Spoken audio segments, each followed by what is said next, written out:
sa plato. Gusto ko naman yung tunay ng katawan. Gusto mo chichirya to aberya. Magbigay galang ka naman. Nandito tayo. Di ba binibigyan ng galang yung mga nababawian ng buhay? Di ba? Nandito tayo sa funeral parlor.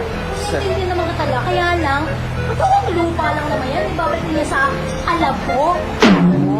Ikaw ang babalik sa alikabok pag nagkamali ka. So, sige na, may announcement na tayo.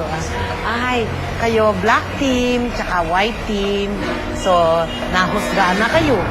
At nalaman nila kung sinong maraming mali kesa dun sa tama. At si Mayordoma nang magbibigay ng mga pang challenge o ano pang dapat nilang gawin para makamove on sila. Maliwanag ba? Kasi nalalabuan nila. So, Bogart? So, one thing who will rest, but not in peace, is the team Puti. So, please guys, I'd like you to follow me.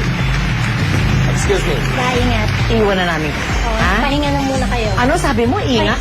Ingat. Oh, mag-ingat sila sa'yo. Sige na. Sabi ko na ba?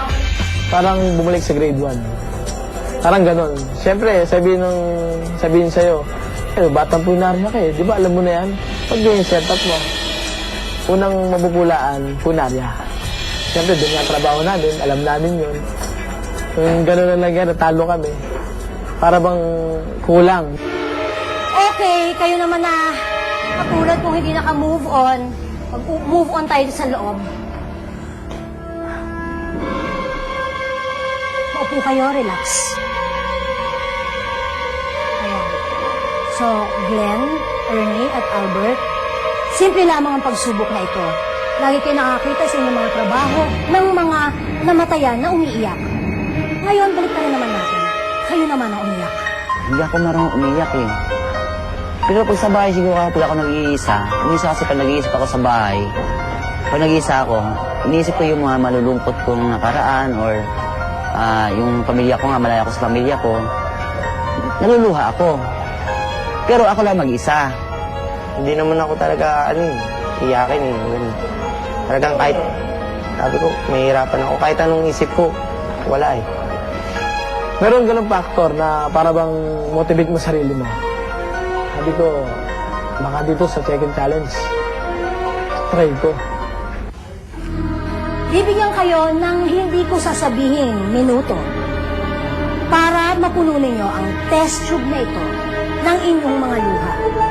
Ano mang pamamaraan para kayo umiyak, gawin ninyo.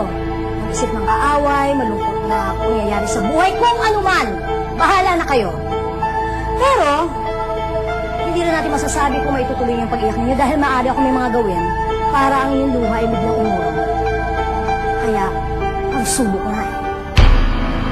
Good luck sa inyo.